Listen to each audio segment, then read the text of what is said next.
The NFC North has seen a different divisional champion in each of the last 3 seasons, making this division the least dominated by one single team and seemingly up for grabs.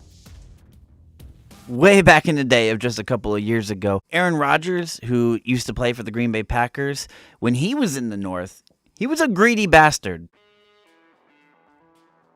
The Packers were in contention to win the division every single year, and they won the division most of the time when he was the starting quarterback. Now, this is a brand new division, and it would seem like anything could happen in the North. We're going to preview 2024 by looking back at 2023 and everything they've done in the offseason. And then we're going to predict, and I want you guys to predict as well. So comment 1 through 4 if you want a chance to win the America Sports Divisional Challenge. As usual, we start with the team that started in dead last. That is the Chicago Bears. They were 7-10 last year, and they had a 2-4 division record. This year, they have the third best odds to win the division, ranging from about plus 300 to 340. Chicago.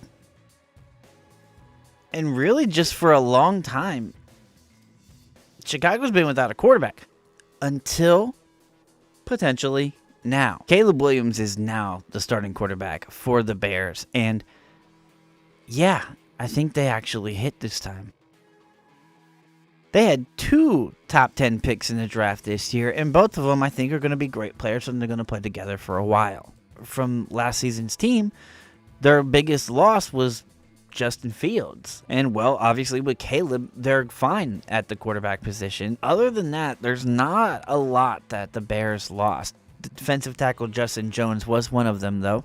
A guy with 4.5 sacks and 7.5 stuffs last season. We talked about the Cardinals in a video that you can check right up here if you're interested in the NFC West. They did not re-sign Yannick Ngakoue, so they did lose him too, which is a little bit surprising because they don't rush the passer much at all. Or at least they didn't a year ago, but you would expect this defense and the defensive line to be a lot better. On offense, they got guys like running back DeAndre Swift and wide receiver Keenan Allen.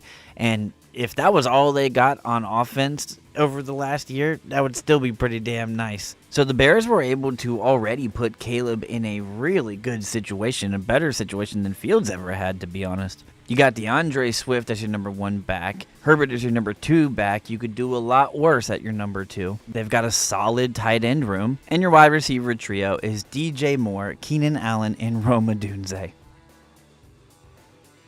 PFF has this Bears offensive line ranked at 11th, which personally I think that's a little bit too high.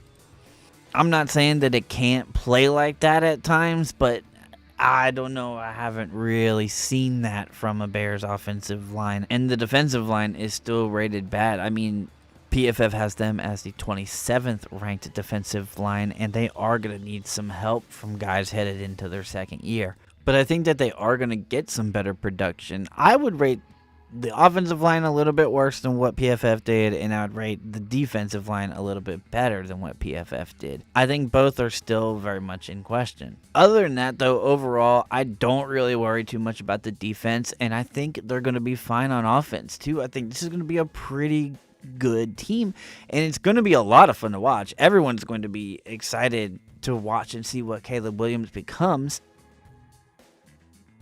At beginning, I think it's going to be slow because all of the rookies start off slow. That's just pretty much how it goes in the NFL. Even CJ Stroud did not start off well in terms of winning anyways. I'm going to put them at a solid 9-8. That's a great rookie year for Caleb, I think. The Bears were 2-7 on the road last year, and I expect that to be better. And they also have 1 less road game this season. That is good enough for 3rd place. Placing in 3rd place at just a hair better than the Bears was the Minnesota Vikings, who was also 7-10 overall with a 2-4 division record like Chicago. This year, they are anywhere from a plus 850 to a plus 1,000 to win the division, with a win total over-under at 7.5. The Vikings lost quarterback Kirk Cousins after he was off to his best start of his career. He's done for the year. Team doesn't make the playoffs, and after the season, they ship him to Atlanta.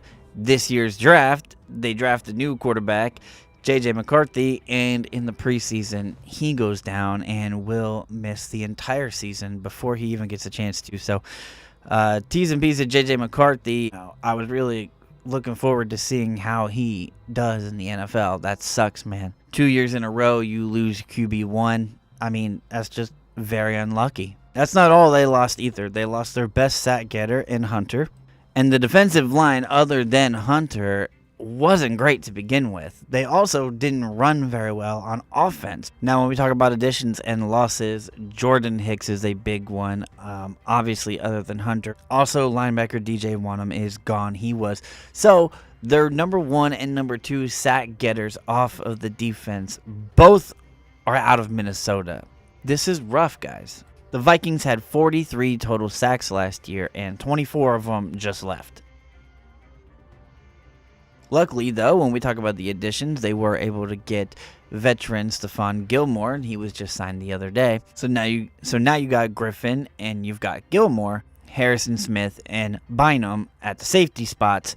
I like that secondary. You know, you're going to need Blake Cashman. You're going to need Pace. You're going to need Tillery. You're going to need these guys to step up, and Van Ginkel is going to have to be as good as he was in Miami as well. And I'm completely honest with you guys all of the time about how I'm feeling. And I'm meaning all of that needs to happen just for you guys to have a fighting chance. For the losses and the injuries that we mentioned, the defense wasn't good and you lost your best defender. And let's talk about the schedule, because I don't love the schedule either. In weeks 1 through 10, and maybe even longer than that, they might not be favored in any of these games, except for maybe home versus Arizona in week 13. Sam Darnold's going to need all the offensive help that he can get. I mean, let's just call it what it is. But definitely a top 5 tight end in TJ Hawkinson. He's not going to be ready for the start of the season. It's very likely he's not going to play at least for about a month, and he could miss even longer than that. Now, other than their receivers and tight end, they do have a pretty good ranked offensive line there. PFF has them at 13th anyways, and the defensive line is 30th. But I am going under the 7.5. I got them going 4th in the division. I'm going to give them a 5-12 record.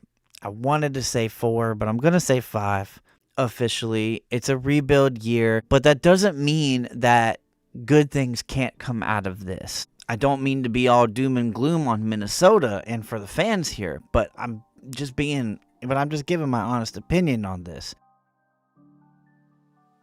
Coming in second was the Green Bay Packers. They had a 9-8 record, and they were 4-2 in the division last year. They, again, in 2024, have the second best odds to win this division, ranging from about plus 200 to about 230. Their win total over-under is at 9.5, as they look to expand on what was a promising season last year.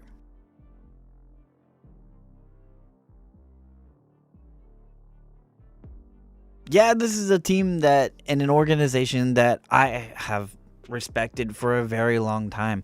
They've been dominant in the NFC North over the past 22 years when the NFC North was formed into what we know it as to be today. That's domination, and they were still able to get in the playoffs last year, which shows you Green Bay knows how to go on from a legendary quarterback and rebuild it very quickly. Aaron Jones left. He is now with the Vikings, who they're going to have to face 2 times a year, and he'll be revved up for that, I'm sure. They kind of just plugged in another top running back and got Josh Jacobs, who at this stage of the career you could argue is even better than Jones. Where I think they really got fucking kicked in the nuts at was Jonathan Owens going to the Chicago Bears. That hurts, man, to go to division rival Chicago. Linebacker Devontae Campbell is in San Fran. I swear, I feel like San Fran just picks up anybody they want to on defense every year. It's fucking crazy. Oh yeah, safety Rudy Ford is in Carolina.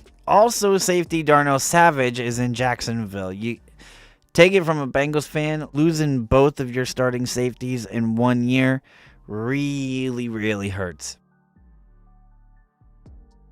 It looks like Eric Stokes and Nixon are going to have to take major steps up in the secondary. Last year, they lost Rasul Douglas, part of the secondary as well. So if you look back to the start of last year, they don't have like anybody from that secondary of last year. That was supposed to be a really good secondary too. But at least they did get safety Xavier McKinney from the Giants. So at least That's good. I like McKinney a lot. Obviously, when he plays in every game in the season, he has pretty good stats. And also, I love that social media and mainstream media always brings up with the Packers that they apparently don't have a number one wide receiver. When Jaden Reed, his rookie year last year, had 10 total touchdowns, 8 receiving, and even 2 rushing touchdowns. He can kind of do everything. The kid is a stud, but if you want to argue he's not a number one, which he is, sometimes it's a good thing to just have 3 pretty good wide receivers. You can spread it out, rather than having a top wide receiver who they know the ball is going to him. If he's just even a good percentage of the hype that he had, I mean, Christian Watson at your number 3 or number 2, also pretty damn good. I mean, he really just battled injuries last year. He only played in 9 games, but in those 9 games, he had 5 touchdowns. PFF has the Packers defensive line at 11th, and they have their offensive line at 14th. So basically, both of them are a little bit better than middle of the pack. But for me, for the Green Bay's defensive line to be ranked 1 ahead of the Baltimore Ravens, that's a little blasphemous to me. They started off with that Friday game against the Eagles, which I'm still not used to that. It looks so weird to me. But I actually really like the beginning part of their schedule. I think this is really nice for the Packers. However, I think another year of growth, even though I feel like they lost a lot on the defense. The defense isn't going to be as good, but I think the offense will be a little bit better. I'd like them to have a 10-7 record, and I'm going to put them with 3-3 in the division, and I'm going to put them in second place in the division. So I do like the over 9.5 here. Last but not least, actually, first in 2023, a great story in 2023, the Detroit Lions. They were 12-5 overall with a 4-2 division record. Made it to the NFC Championship game, had a lead, and lost that lead to the Niners. This year, they are a plus 130 to win the North again, with their win total over-under sitting at 10.5.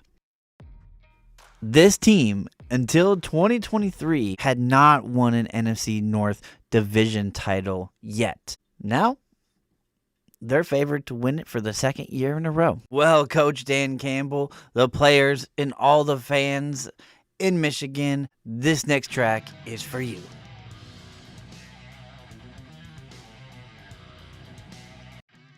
Head coach Dan Campbell has done a lot with this organization, and that's somebody you really want to play for. He's someone that really gives a shit about the organization. Also a guy that's played in the NFL, so he knows a lot about what those emotional battles are like. To me, this is a team that was really good and probably should have been in that Super Bowl game. Granted, they didn't get it done, so we do have to give them a little bit of discredit, but this is the team, to me, that was in that position to go to the Super Bowl, and they're even better now. They did lose their safety, Tracy Walker, to San Fran, and if you remember what I said just minutes ago, what I said about San Fran is just another example, man. And then they lost DB Cameron Sutton to the Steelers. I feel like Detroit was kind of like, all right, if we're going to lose anybody, those are the ones we're going to lose. We'll restart the secondary. And Sutton got suspended for the first 8 games anyway, so their big get in free agency was getting defensive tackle DJ Reader from my beloved Cincinnati Bengals. They were able to get a cornerback. They were able to get Amik Robertson. They got him from the Raiders, which I would call that a sneaky good pickup. He was able to get picks. He was able to get a sack in there. Passes defended. They also got Carlton Davis from the Bucs, and I love this pick. I like this one even more. He's a vet. He gets picks. He gets stuffs. He gets passes defended, just like we talked about a minute ago. All of this equals up to, for me, that the Lions are serious. And in the draft, they went straight at their defense and more offensive linemen. Because you can never have too many offensive linemen. And the defensive line is stout. It's their secondary that they're trying to clean up. That's really their main weakness. So they got a DB in the first round, and they got a DB in the second round, and they got a safety in the fourth. PFF gives this offensive line the number 1 rank in the NFL, and they give the defensive line the number 4 rank in the NFL. This is the number 1 combo in the NFL for offensive and defensive lines. And I definitely do agree that the Lions have the best offensive line And when you can do that, and when you can give Goff a lot of time, and you also now have a really good defensive line with a bunch of guys in the secondary who are out to prove themselves, I think you make for a scary good fucking football team. But they played the NFC West in their first 4 weeks, and they also play last year's NFC South winner in the Bucks. I think it's a good way to get tested, but I think they're going to be great in their division either way. Their win total over-under is at 10.5, and I like this to go over. I like them to win 12 games. I got them going 12-5, first in the division, 5-1 in the division, and this team has what it takes to go to the Super Bowl and win said Super Bowl. The only other scenario I see is if the Packers win this division. I thought they'd be like a -135, not a +135. Hey, I shout out and I thank you for making it to the end of this video. We've been keeping track of the comment section and the places that you've been giving these teams in each division video. So make sure you've went through and commented on each division, 1st through 4th place, as we continue this series. But until then, that's it from me, guys. You'll catch me in the next one.